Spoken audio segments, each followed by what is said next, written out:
Bien, bonsoir. Bonsoir à toutes et à tous. Je dois commencer en disant que ça me fait très plaisir de vous retrouver physiquement, même si vous vous êtes cachés tous derrière le masque. J'ai enlevé le mien, si vous me le permettez, pour vous dire un petit mot. Hein. Voilà, vous serez obligé de l'enlever si vous voulez boire un coup après, comme le dit un de nos membres éminents. Voilà, alors on est réunis pour une dernière séance, une dernière rencontre et, en ce qui me concerne, un dernier discours. C'est un moment particulier pour le Conseil de développement et tous ceux qui ont participé à des degrés divers à ces travaux et à ces rencontres. Je vous remercie tous, particulièrement ce soir, et plus largement tous ceux qui ont été les compagnons de route de cette aventure. Je ne peux pas avoir un mot pour chacun, mais le cœur y est. Pour parler le langage des séries, qui est très actuel, le Conseil termine ce soir sa saison 1. Alors, elle a été longue et passionnante. 25 ans, excusez du peu. Et il y a bien sûr une saison 2 qui va s'ouvrir avec une nouvelle trame, de nouveaux acteurs et de nouveaux épisodes. Le Conseil de développement est une institution, comme vous le savez, obligatoire, prévue au Code général des collectivités territoriales, mais celui-ci laisse une grande marge de manœuvre aux intercommunalités pour en définir les contours. La métropole a fait ses choix pour l'avenir, et elle est légitime pour cela. Un pacte de citoyenneté métropolitaine vient d'être adopté le 8 octobre dernier en Conseil communautaire. Il définit les grands principes du dialogue citoyen et décide une refondation du Conseil de développement. Je note au passage, modestement, que l'expression citoyenneté métropolitaine, reprise par la métropole, a été, entre guillemets, inventée au Conseil de développement. Les grandes missions du nouveau Conseil de développement seront les suivantes et reprennent pour partie les propositions que nous avions nous-mêmes formulées. Anticipation et prospective ouverte de type chambre du futur. Promotion du débat public et des controverses en tant que pôle de débat public sur le territoire. Repérage et connaissance des initiatives, des acteurs en matière de citoyenneté active, interpellation permettant une mise à l'agenda de sujets portés par les citoyens et les acteurs du territoire. Une mission de préfiguration du nouveau conseil, composé de citoyens désignés par la métropole, se mettra au travail en janvier pour construire la nouvelle formule du conseil. Composition, gouvernance, organisation. Certains d'entre vous seront peut-être sollicités à titre personnel pour une audition ou une expertise. C'est la métropole, évidemment, qui en fera le choix, ou pas. Un nouveau conseil naîtra donc à l'été 2022 et je lui souhaite par avance bon vent. Ce soir, je ne vais pas retracer l'histoire de la saison 1, ce serait trop long. On la trouve encore sur le site du conseil et vous voyez sur l'écran derrière moi passer quelques publications, quelques photos de nos rencontres. Cette histoire est en train d'être archivée actuellement par Gabriel et par Brigitte. Je ne veux pas non plus livrer un plaidoyer pro domo. Nous n'avons pas à justifier ce que nous avons fait pour le territoire. Je pense modestement que nous avons fait beaucoup et j'espère qu'un jour un chercheur se penchera sur cette expérience nantaise originale. Je voudrais simplement ce soir vous livrer une réflexion générale et évoquer quelques moments personnels dans cette aventure. Nous pouvons aussi avoir un échange avant de conclure par un verre de l'amitié. Ma réflexion générale portera sur la participation et l'état de la citoyenneté. Elle sera brève. Nous représentons ici une participation, je vais dire, un peu vintage, faite de débats sereins, de connaissances partagées, de confrontations aussi, mais sur des bases solides. Nous avons une culture de l'écrit, de l'approfondissement. Nous avons aussi une culture de l'effort intellectuel. À l'heure des réseaux sociaux, de la démocratie de la punchline, notre côté sérieux, un peu suranné sans doute, peut sembler décalé. Mais c'est bien ce décalage que nous avons cultivé pour produire une certaine qualité de travaux et un peu de pensée. Et c'est ainsi, grâce à ce décalage, que pendant des années, nous avons donné la parole à toutes sortes d'acteurs, et notamment aux plus jeunes, à travers les 10 années d'expérience conduites avec les jeunes du service civique. Nous avons pratiqué une participation naturelle, sans additifs, quasi bio, pour tout dire. Aujourd'hui, la participation s'est professionnalisée. On a développé ce qu'on appelle une ingénierie de la participation avec des gens formés, tout à fait compétents. La participation est devenue plus technique avec des normes et des codes. Un discours s'est développé avec toutes les apparences de la rationalité. J'espère plus d'ailleurs que les apparences. Mais aussi le risque de l'uniformité. Cette approche était sans doute nécessaire pour s'adapter à une nouvelle demande citoyenne. Mais aujourd'hui, et je veux insister sur ce point, ni notre méthode à l'ancienne, ni celle plus contemporaine ne seront adaptées dans un avenir proche.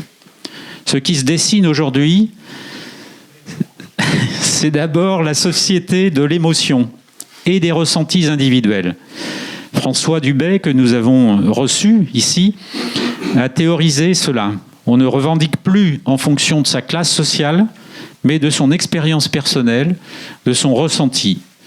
L'émotion est respectable, mais elle reste individuelle et intime. Quand les émotions s'amalgament, s'entrechoquent et qu'elles deviennent une des bases de la décision publique, il y a un risque démocratique.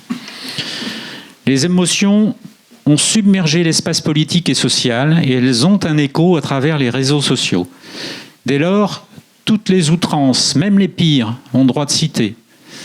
Et la période est fertile en ce moment pour les outrances.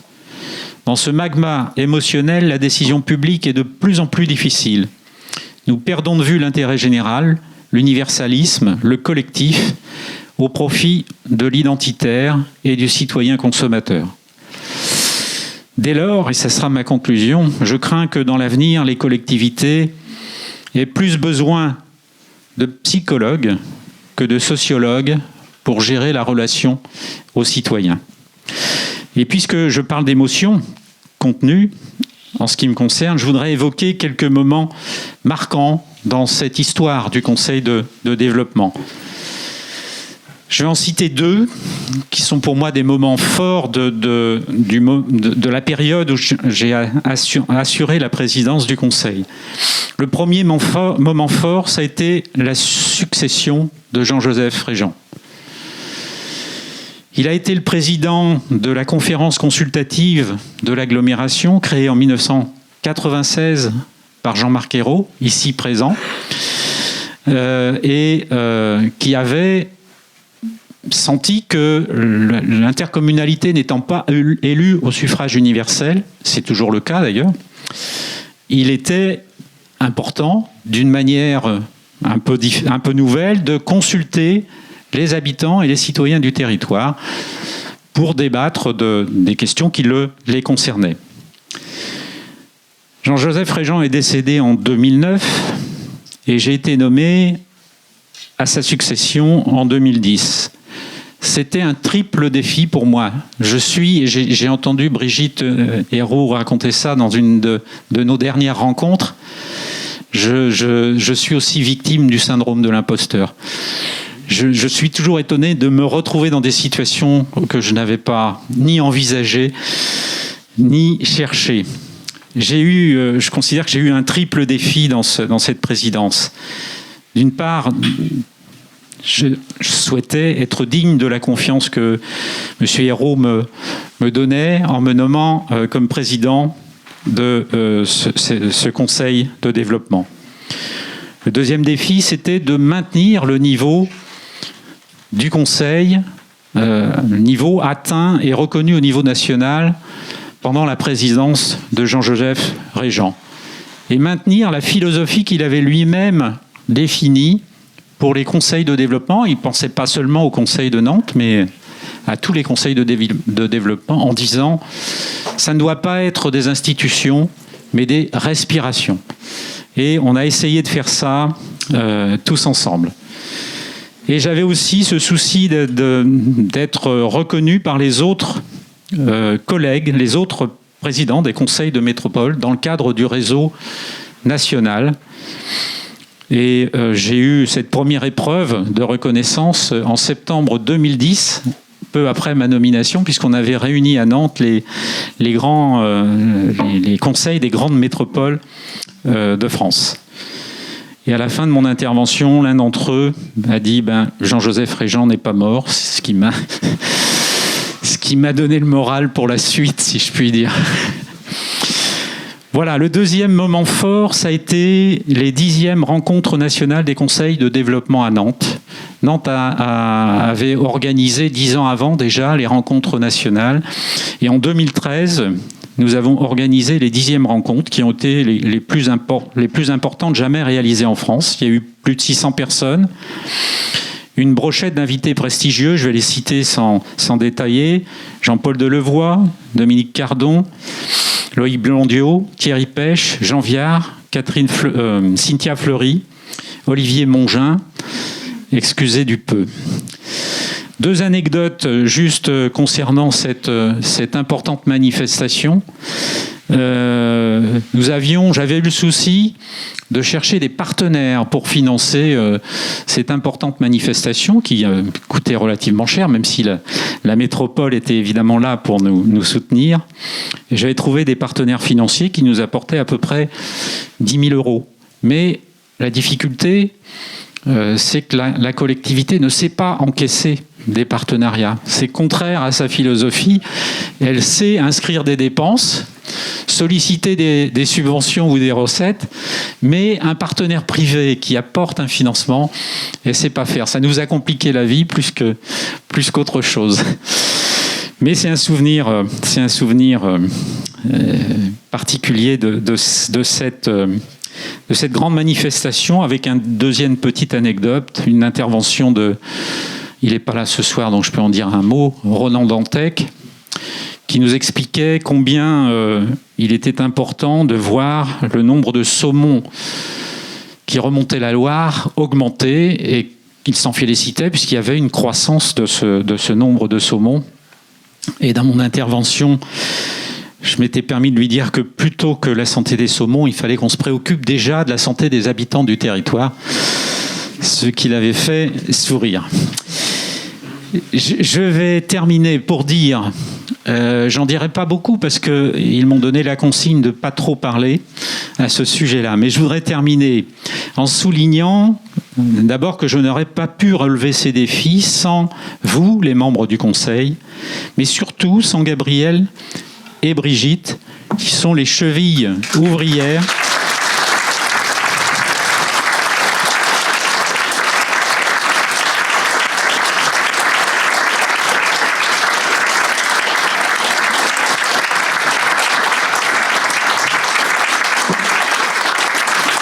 J'y suis pour rien, Gabriel. Tu m'avais demandé de ne pas trop en faire. Je n'avais pas fait beaucoup.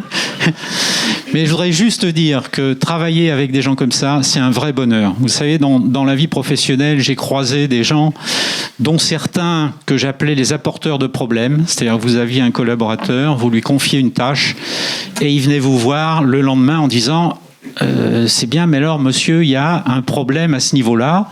Donc, vous essayez de l'aider à résoudre cette difficulté. Il repart.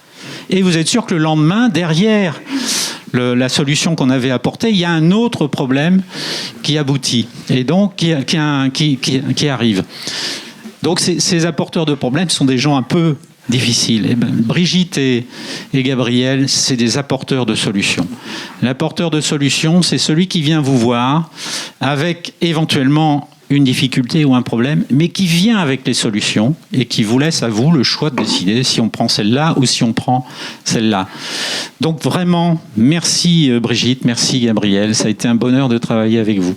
Voilà, j'arrête là pour ne pas en faire de trop. Ben, si.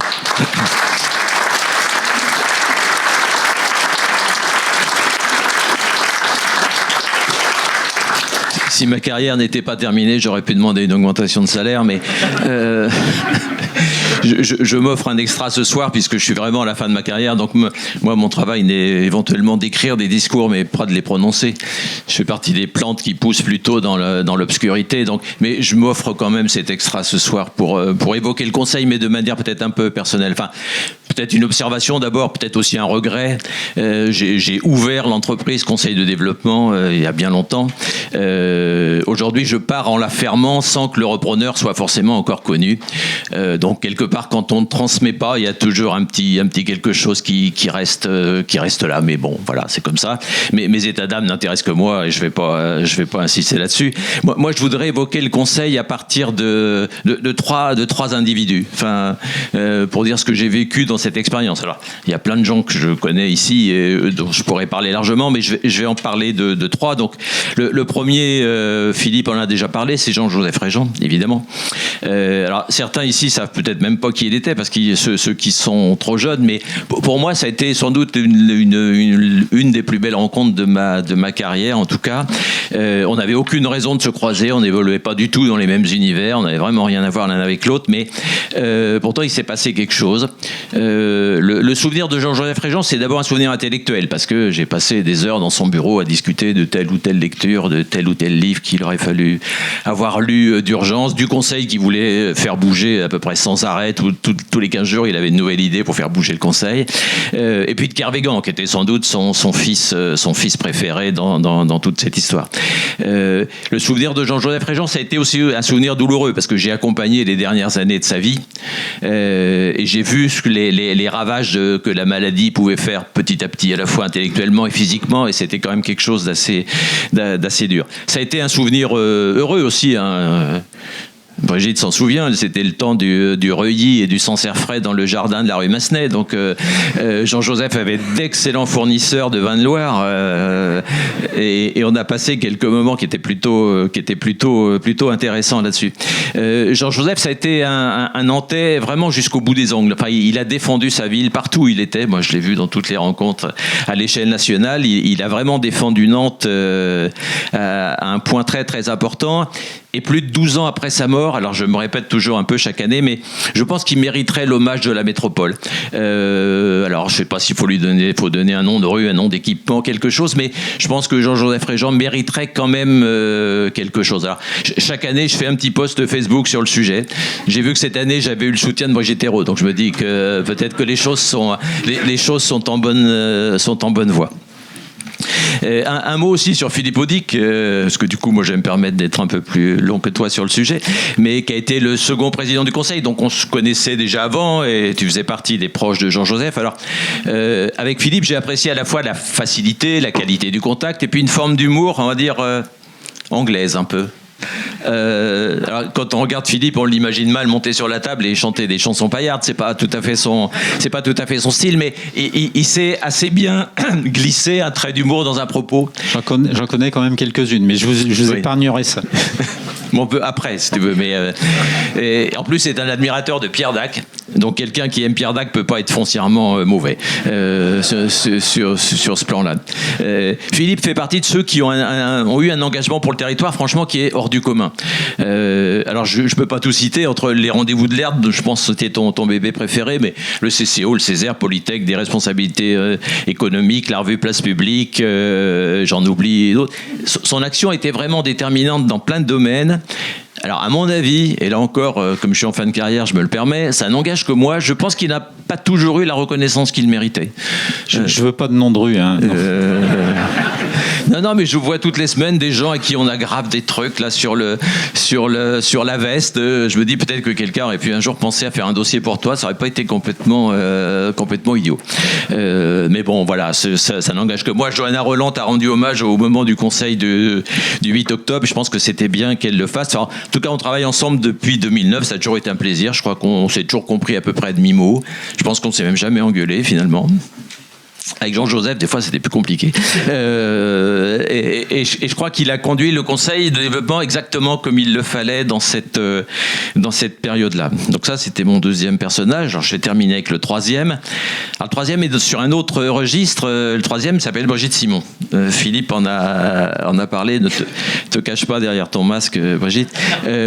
Alors, j'ai toujours dit, mais c'était pas une plaisanterie, qu'en fait, le conseil reposait en fait sur elle. Parce qu'elle a travaillé pendant toutes ces années au-delà du raisonnable. Et on a tourné à l'époque à un rythme de 2-3 réunions par semaine qui se terminaient rarement avant 20h.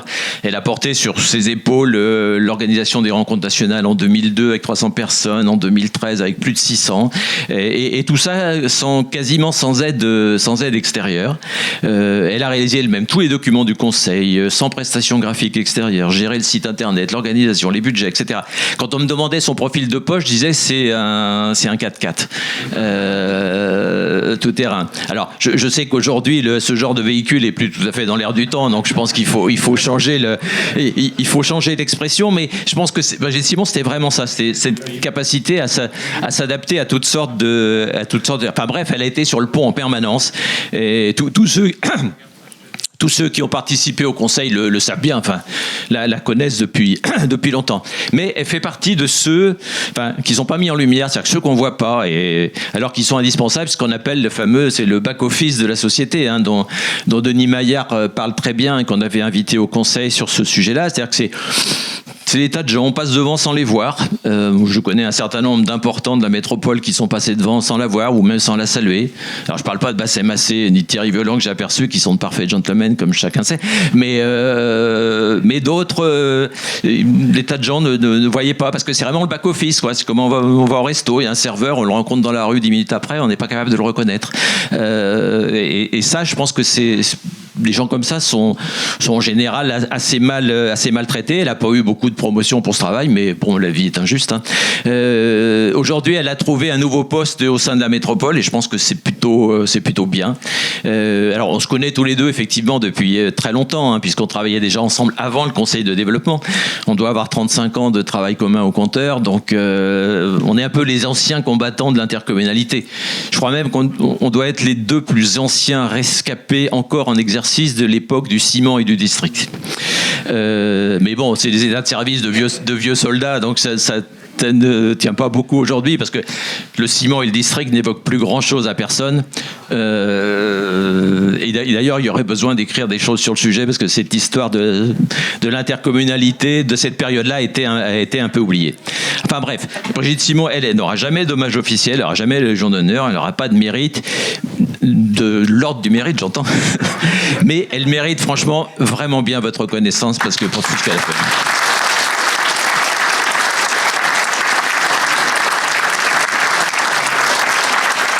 Alors,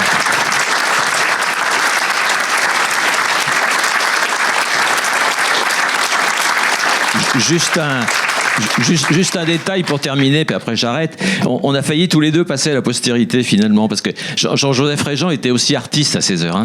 Il sculptait, il peignait, etc. Et il avait décidé de réaliser un tableau pour chacun de nous. Alors nous, on était très fiers, évidemment. On se disait, ça va être sur les cheminées, au-dessus des cheminées de nos petits-enfants d'ici quelques années, mais tout était prêt, les photos, les croquis, le matériel, mais la maladie l'a rattrapé à ce moment-là, et il n'y a pas eu de tableau. Mais on est passé vraiment à ça, quoi.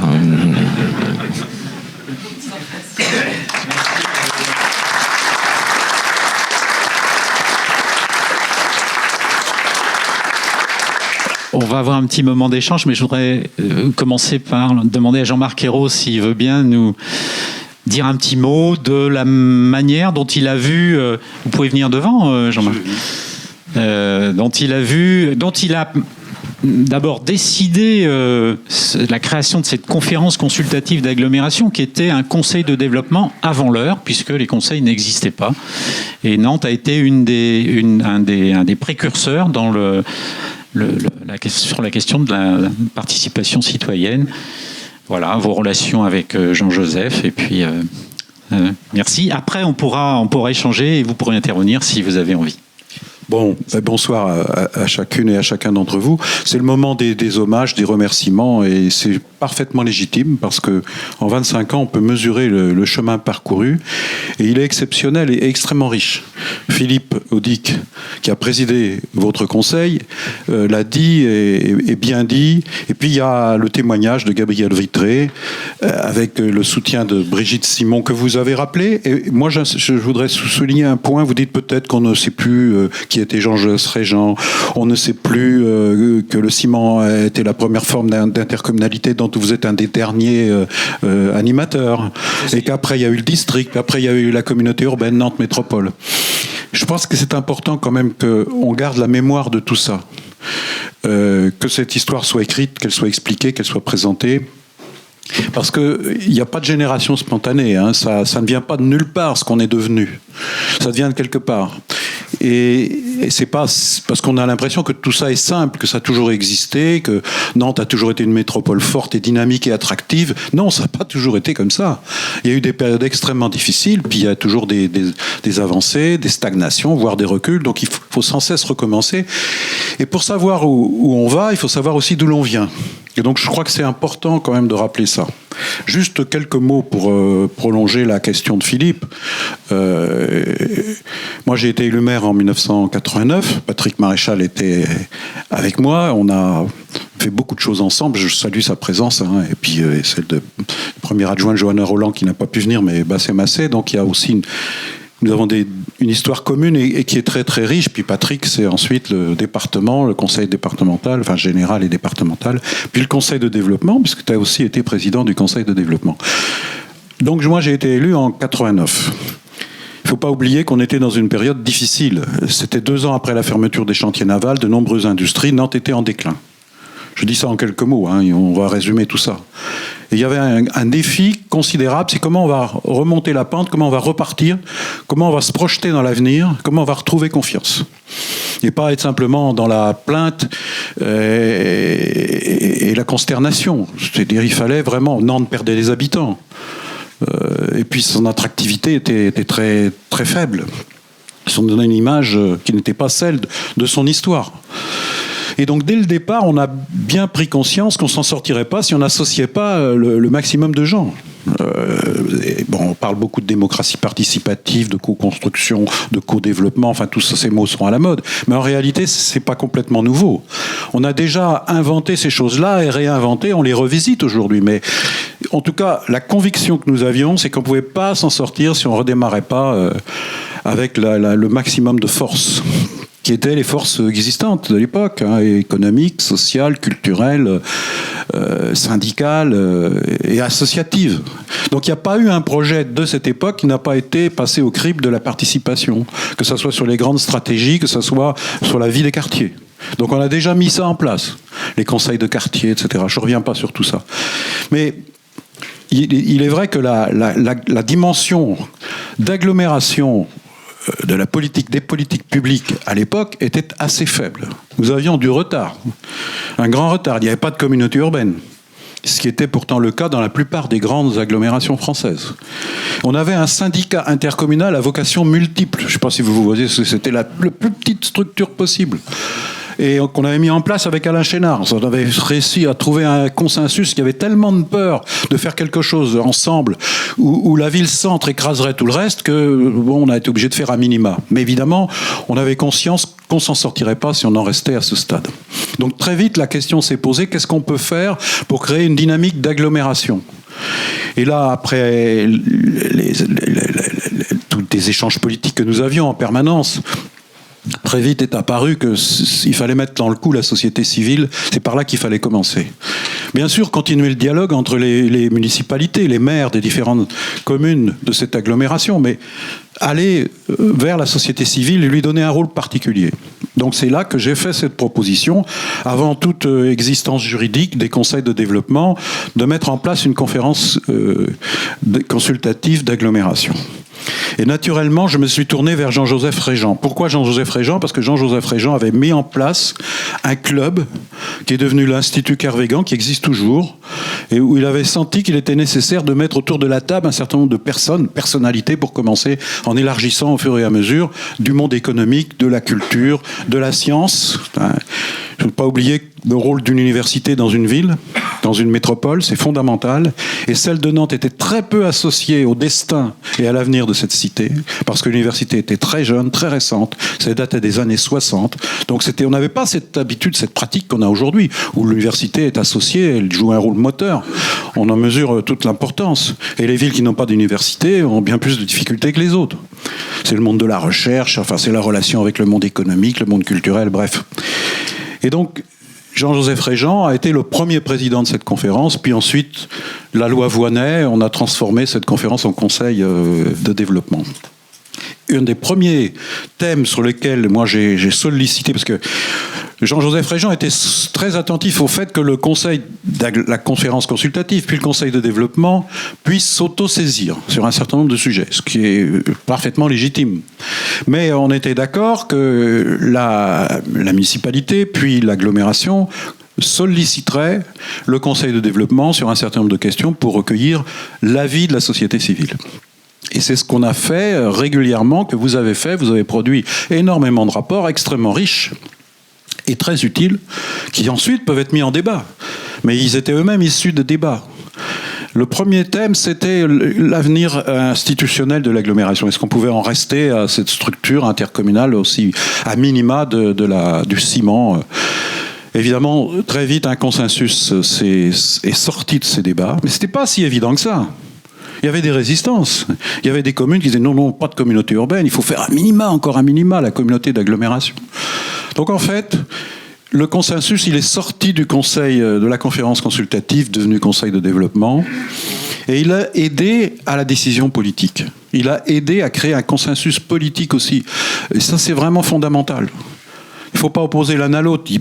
Pierre Rosan-Vallon a écrit des livres formidables, il continue d'en sortir encore, sur la question des limites de la démocratie représentative. Il ne s'agit pas de l'abandonner, de la faire disparaître. Elle est indispensable, c'est la légitimité par le vote, mais elle ne suffit pas. Et donc il faut inventer des formes nouvelles. Et personne n'a à craindre de ces formes nouvelles. Alors c'est vraiment parfois contraignant, ça va demander plus de temps. Mais ce n'est pas du temps de perdu, c'est du temps de gagné. Surtout quand on essaie ensemble de poser ou de se poser les bonnes questions. Donc des questions, on va dire, stratégiques. Bon, le volet institutionnel, ça ne fait pas tout, mais c'était quand même très important. Qu'est-ce qu'on va se donner comme outil pour porter un projet ? Et donc un des autres thèmes sur lesquels la conférence consultative puis conseil de développement était sollicité, c'était le projet 2005. Moi, j'ai toujours pensé qu'il fallait, j'employais souvent cette formule, voir loin et agir près. Il ne faut pas opposer la perspective, la vision qu'on peut avoir pour un pays, pour un pays comme pour un territoire, et en même temps la nécessité d'être proche des gens, de traiter les problèmes du quotidien. Si on pense que le politique du quotidien va remplacer un projet global, on se trompe lourdement. On dit toujours, mais la politique ne s'occupe pas des gens, de leurs problèmes de tous les jours. Bien sûr, si elle ne fait pas ça, elle ne fait pas son boulot. Mais si elle ne trace pas un chemin pour l'avenir, elle ne fait pas non plus son boulot. Ça donne du sens. Et ce sens, c'est aux politiques d'en fixer les grands objectifs quand ils se présentent aux élections. Mais l'élection, elle ne fait pas tout. Je dirais, avant l'élection, tout commence, mais après l'élection, tout recommence. Donc, qu'est-ce qu'on fait pour y arriver ? Et donc cet outil est indispensable. Alors bien sûr, je vais terminer là parce que sinon je vais vous parler pendant des heures et j'aurai beaucoup de choses à raconter, mais surtout, il faut continuer dans cet esprit, dans cette direction, tout en réinventant les choses. C'est parfaitement légitime. Philippe Audic l'a très bien dit. Et à chaque fois, il faut réadapter les outils. Mais le fond ne change pas vraiment. En tout cas, la nécessité d'agir collectivement, de faire participer le plus grand nombre, de sortir de ce que vous avez très très bien décrit dans votre propos, c'est-à-dire de l'addition des individualismes, des revendications individuelles, qui quand même ça a tendance à s'accentuer au détriment d'un projet collectif. Alors, il ne faut pas opposer non plus les besoins individuels ou familiaux à des besoins collectifs, mais il faut quand même articuler tout ça. Et s'il n'y a pas d'espace de débat, de controverse, c'est la démocratie qui ne fonctionne pas. Et la démocratie, vous voyez bien, à chaque étape, elle peut être mise en danger. En ce moment, on a à cette période où c'est un peu compliqué, on tombe vite dans les simplismes et les caricatures, la polarisation de ce qui ne sont pas des débats, hein, mais des postures, et il faut y faire attention. Donc là, il y a un creuset, vous en êtes, vous y avez participé, vous y avez contribué. Moi, j'en profite, hein, j'ai déjà eu l'occasion de le faire, mais je vous dis vraiment bravo et surtout merci.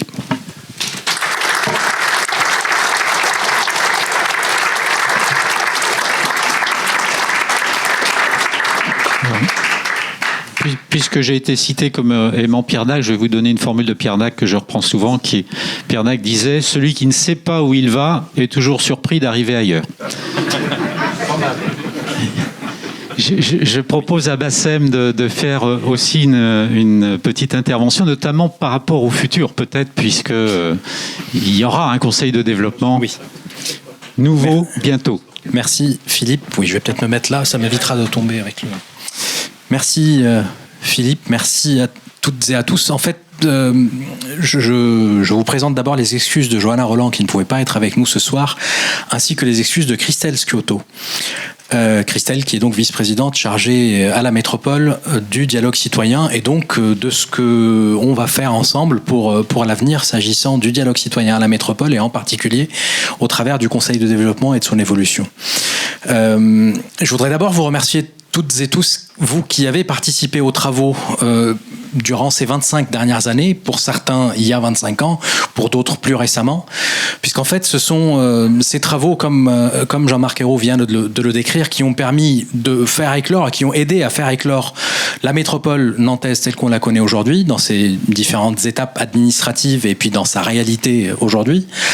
Et puis également par la suite, c'est grâce à vous que se sont inscrits un certain nombre de sujets à l'agenda de la métropole. Alors je pense en particulier par exemple à ce que vous avez pu faire au niveau du sport de haut niveau.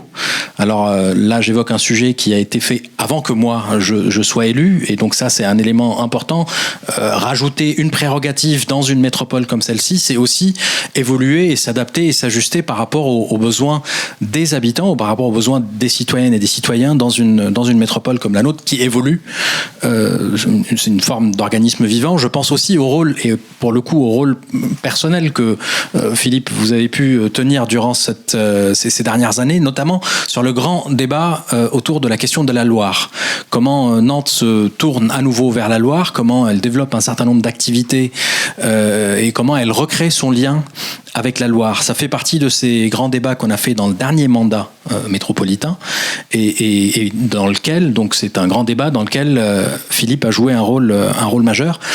Et puis en dernier, je voulais citer cette question de la citoyenneté métropolitaine, puisque moi, personnellement, la première fois que j'ai entendu le terme, c'était dans le cadre des travaux que vous avez faits. Il y avait un groupe de travail, je crois que Jean-Yves y participait avec beaucoup d'autres.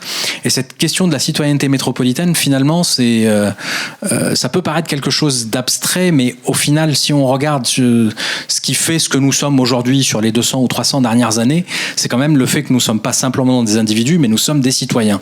Alors nous sommes des citoyens de la République française, nous sommes des citoyens de cette ville, et donc en ce qui concerne cette ville, nous sommes aussi citoyens de la métropole, et cette citoyenneté métropolitaine que vous avez poussée, promue, que vous avez réfléchi, vous y avez réfléchi longuement, et ben aujourd'hui elle aboutit à quelque chose qui est acté, qui est prise en compte par la métropole, et pas juste comme ça un élu ou deux élus, ceux qui s'intéressent à la question de la démocratie locale, etc. Non, ça a été admis, accepté par l'ensemble des élus, je crois même à l'unanimité si je ne me trompe pas. En tout cas, c'est quelque chose qui est aujourd'hui rentré dans la logique même de la métropole au travers de ce pacte de citoyenneté métropolitain qui a été voté il y a quelques mois, et il y a quelques semaines même, et qui va permettre aussi de faire évoluer le Conseil de développement tel qu'on le connaît aujourd'hui, qu'il fera évoluer avec vous qui êtes aujourd'hui présents, qui souhaitez peut-être continuer à vous y investir, avec d'autres personnes qui ont pu être embarquées dans cette aventure, notamment parce qu'on en a parlé au moment du vote du pacte de citoyenneté. Et donc, c'est ce qui permet, j'en vois quelques-uns dans la salle, c'est ce qui permettra aussi de s'assurer que finalement, cet arbre qui grandit, il s'appuie au sol grâce à ses racines, mais il pousse, et donc il y a une certaine évolution qui permettra à ce lien entre la société civile et la puissance publique de continuer à avancer ensemble, puisque, comme Jean-Marc l'a dit à l'instant, la démocratie représentative toute seule, elle peut beaucoup de choses, et heureusement. Et heureusement, mais elle a aussi besoin de s'appuyer sur une autre forme de légitimité, qui est celle de la connaissance du territoire, de la connaissance des besoins des habitants du territoire au plus près, au quotidien, mais aussi dans la durée. Et c'est ce que vous avez fait depuis la création de ce conseil. Et donc voilà, je voulais juste simplement vous dire que ce pacte de citoyenneté va permettre de continuer à travailler sur la question de l'anticipation, de l'avenir, de la prospective, de la promotion du débat public. Vous l'avez fait, vous le faites depuis toujours. Avant d'être élu, j'ai eu l'occasion j'ai su que vous existiez simplement parce que j'ai participé à une des émissions, comme je les appelais à l'époque, questions publiques que vous organisez. Et donc c'était quelque chose qui pour moi était extrêmement important dans la création du débat public, loin de la polarisation. À l'époque, on parlait pas encore de polarisation, mais c'est a fortiori nécessaire et utile aujourd'hui. Et donc c'est quelque chose qui contribue à la promotion du débat public. Troisième mission de l'idée de pacte de citoyenneté, c'est le repérage des initiatives citoyennes. Beaucoup de choses se font sans nécessairement que la puissance publique soit au courant, soit consciente. Et donc, l'idée aussi de s'appuyer sur la société civile, c'est aussi de pouvoir, au travers de vous, tous et toutes, de capter ce qui se passe sur le territoire de manière à voir comment ça peut se généraliser, comment plus de monde peut en bénéficier. Et puis, quatrième point, c'est le soutien à la fonction d'interpellation. Alors, le terme peut paraître un peu compliqué, et c'est simplement l'idée de se dire que quand des citoyens ont quelque chose à dire, et bien qu'il y ait quelque chose qui leur permette, un canal qui leur permette de remonter leurs demandes, de remonter leurs besoins, de remonter leurs idées, les opportunités qu'ils identifient pour le bien public, dans l'intérêt public. Et donc voilà ce que pourrait être l'avenir de ce conseil de développement de Nantes Métropole, avec vous, avec ceux qui vont se joindre à vous au fur et à mesure qu'on avance. Et puis je voulais également vous remercier tous les deux, donc Brigitte et Gabriel, pour le travail effectué sur scène et dans les coulisses. Et puis j'espère que vous allez quand même continuer à vous engager pour la ville. Je pense que vous avez certainement déjà des projets ainsi que Philippe, pour la ville et pour la métropole. Et donc, merci à toutes et à tous, vous qui avez participé, vous qui avez animé, et puis voilà, pour ce soir. Merci.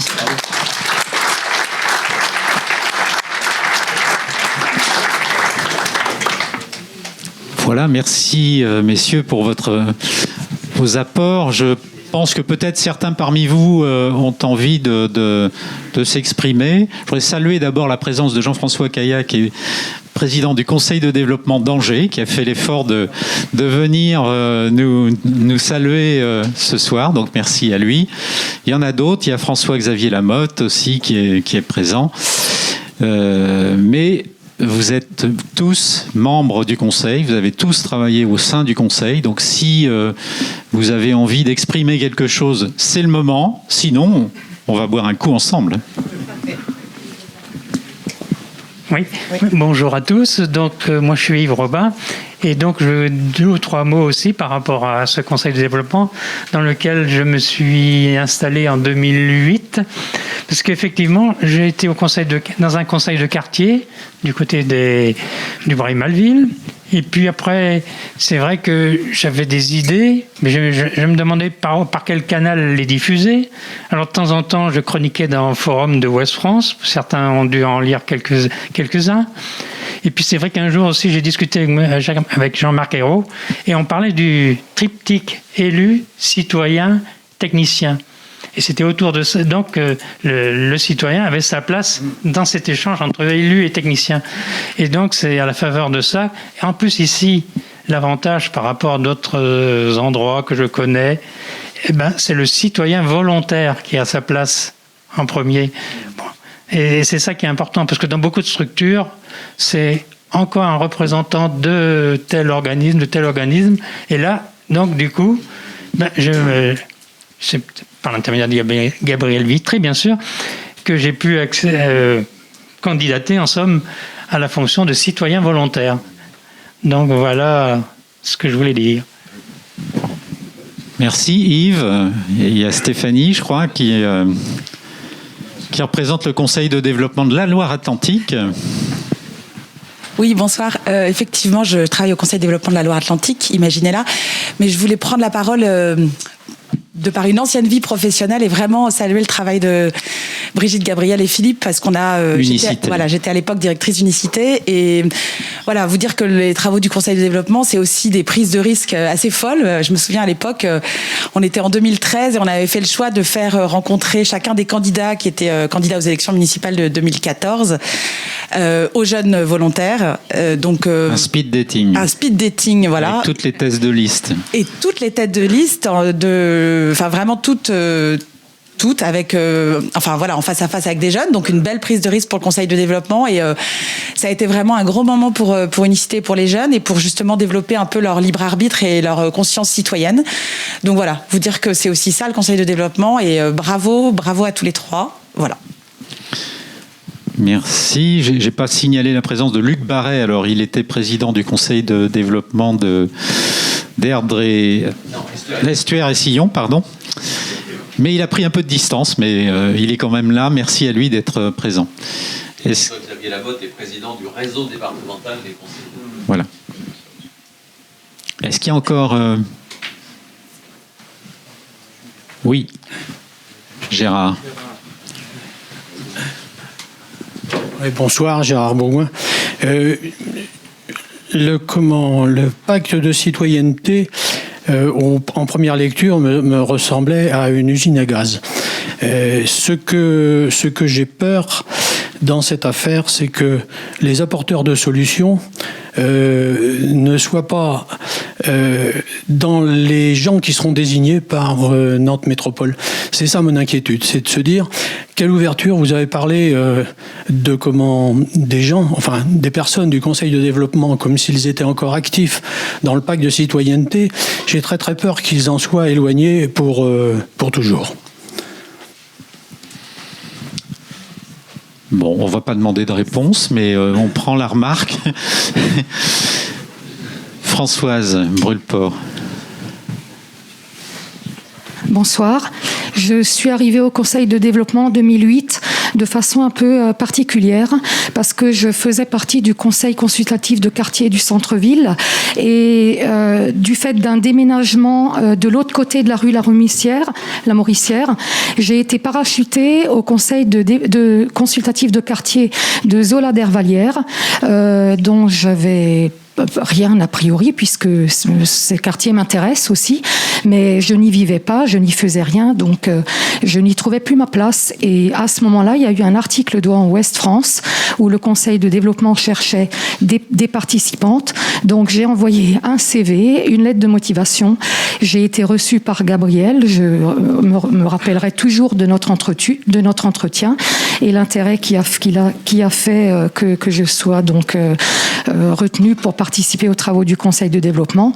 Et j'y suis restée pour l'accueil que j'y ai eu et pour la liberté d'expression dont je veux témoigner, parce que il y a d'autres conseils de développement qui n'ont pas eu la même chance que nous pour ça. Et ça, je l'ai su lors des rencontres des conseils de développement à Nantes. Et je tenais vraiment particulièrement à dire que ça, c'était extrêmement positif pour un citoyen d'avoir sa parole écoutée. Voilà, on ne pourra pas dire que Gabriel n'a pas essayé de féminiser le Conseil de développement. La preuve est donnée. Oui, Jean-Albert. Moi, je voudrais intervenir pour dire, j'ai rejoint le conseil de développement, enfin par des voies parallèles, enfin je ne sais pas très précises, mais enfin le président Philippe m'avait accueilli après avoir perdu mon papier, mais on s'est retrouvés, c'est l'essentiel. Et au cours des quelques années dernières où j'ai participé aux travaux à ma manière, je dois dire que le Conseil de développement m'a permis de prendre conscience en tant que citoyen de la vraie réalité du Conseil communautaire. Prendre conscience que l'intercommunalité, comme Philippe l'a dit, n'est pas élue démocratiquement. Elle est désignée par des copains élus, des différents conseils. Mais enfin, là-dessus, on n'y reviendra pas. On a dit ce qu'on pensait, donc c'est terminé. Bon, ceci étant dit, le conseil, la communauté urbaine, bon, elle existe, elle fait un gros travail, mais le citoyen de base, là où il est dans la communauté urbaine, et en particulier dans les zones un peu périphériques de la ville de Nantes, il souffre, parce que moi j'ai pris conscience véritablement qu'avec le Conseil de développement, on pouvait faire un certain nombre de propositions qui étaient transmises au top niveau. Mais sur le terrain, le citoyen, il sait bien maintenant qu'il y a un tas de domaines qui sont délégués à la communauté urbaine et qui ne sont plus du ressort des municipalités, si bien que le citoyen de base, il n'a pas d'interlocuteur sur le terrain. Il n'a pas d'interlocuteur au niveau de celui qui a théoriquement le pouvoir, c'est-à-dire le politique, c'est-à-dire le conseil communal. Le véritable pouvoir sur le terrain, il est entre les mains des employés territoriaux qui font la pluie et du beau temps et qui ne répondent pas devant le citoyen. Donc actuellement, le nouveau conseil, la nouvelle instance qui va être mise en place, très bien, mais qu'est-ce qu'elle va faire pour que le citoyen, on sache à qui s'adresser.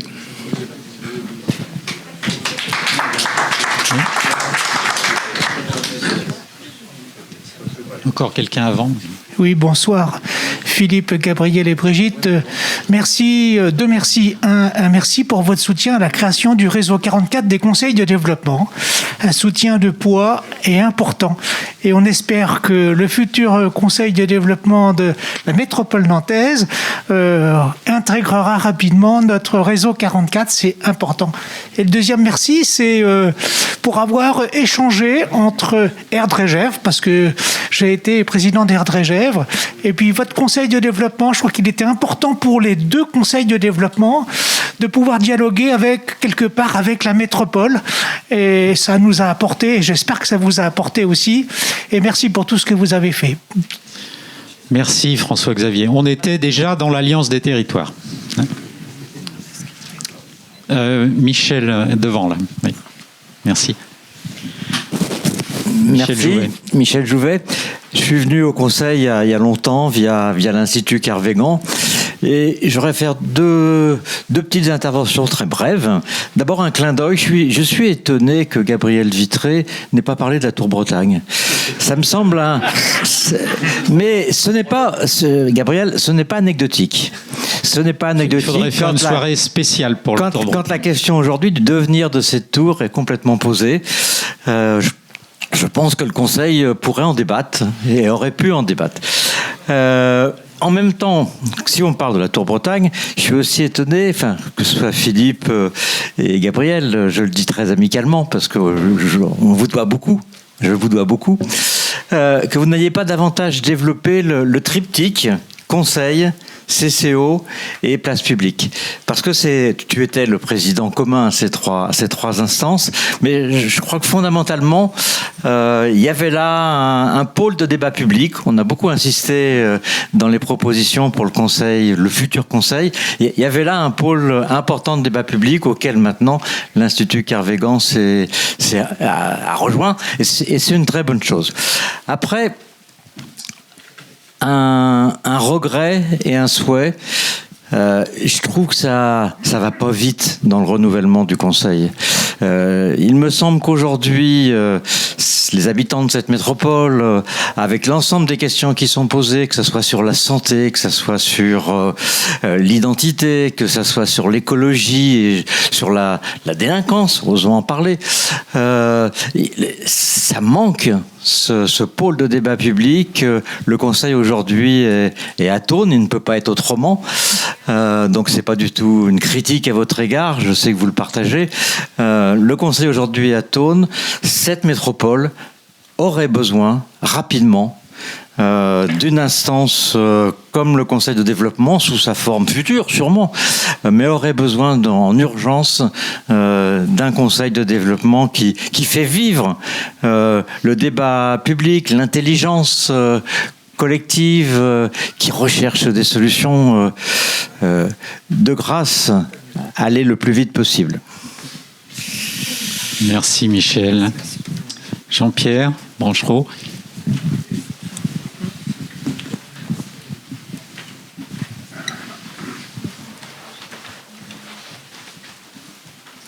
Merci. Jean-Pierre Branchereau, représentant du Mouvement national de lutte pour l'environnement au Conseil de développement à Nantes, mais aussi de la Fédération des acteurs de la solidarité, suppléant au Conseil de développement d'Angers. Et on a eu, il y a une quinzaine d'années, des échanges avec la ville d'Angers, avec la ville de Rennes également. Et je pense que c'est quand même une bonne idée de continuer dans cette perspective, au-delà des évolutions politiques des villes. Et je sais que ça complique les choses, c'est pas la peine de se voiler la face. Hein, mais je pense qu'au-delà de l'échelle strictement nantaise et métropolitaine, c'est l'échelle de l'Ouest à laquelle il faut penser. On va retomber, je sais bien, sur des problèmes de découpage régionaux, mais ça, ce sera pour le Conseil de développement à venir. Merci Jean-Pierre. On peut encore une ou deux interventions, s'il y en a, s'il y en a qui le souhaitent. Et puis on va pouvoir continuer à discuter autour d'un verre. Emmanuel.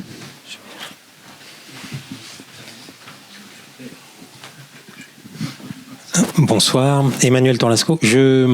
Je rebondis sur cette idée effectivement qui avait été centrale de mettre dans la balance d'un pôle de citoyenneté métropolitaine la revue Place Publique.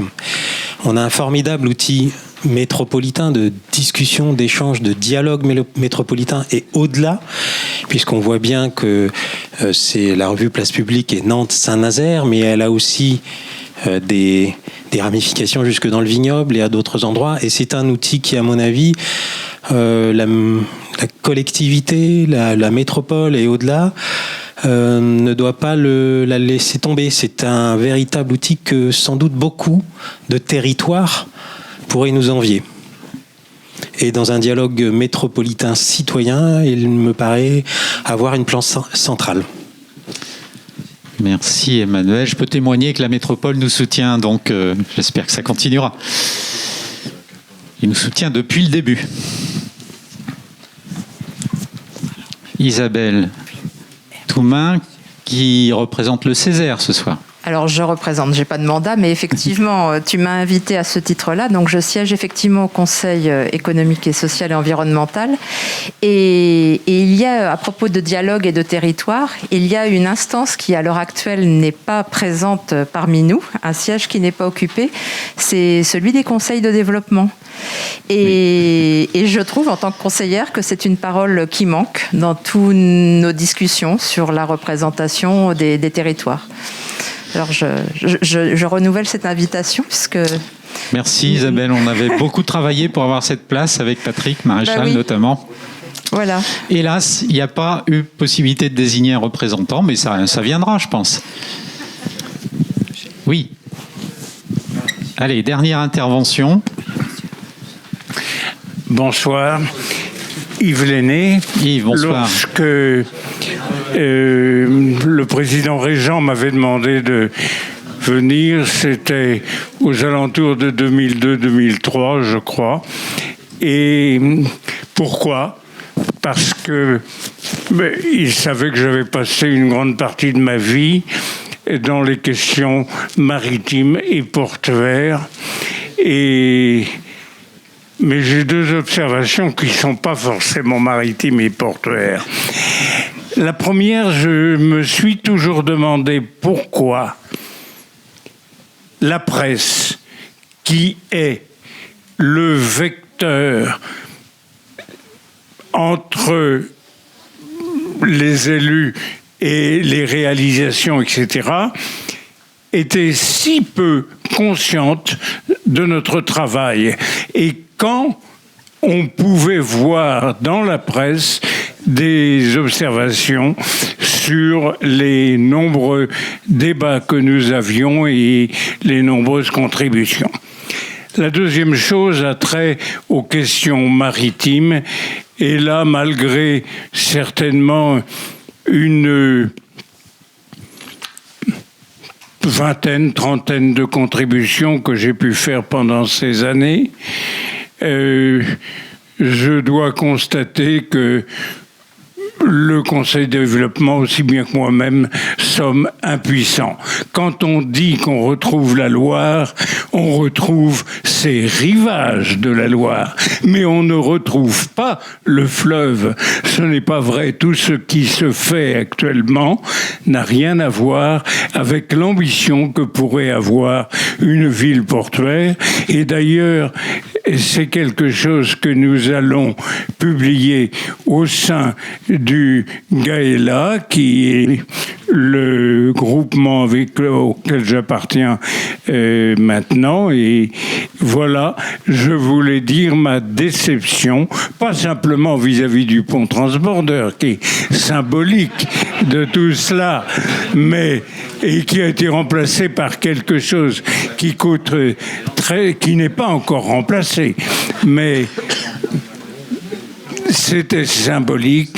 Et la question maritime et portuaire peut être aussi symbolisée par ce naufrage de cargo que nous avons pu voir Place Royale récemment.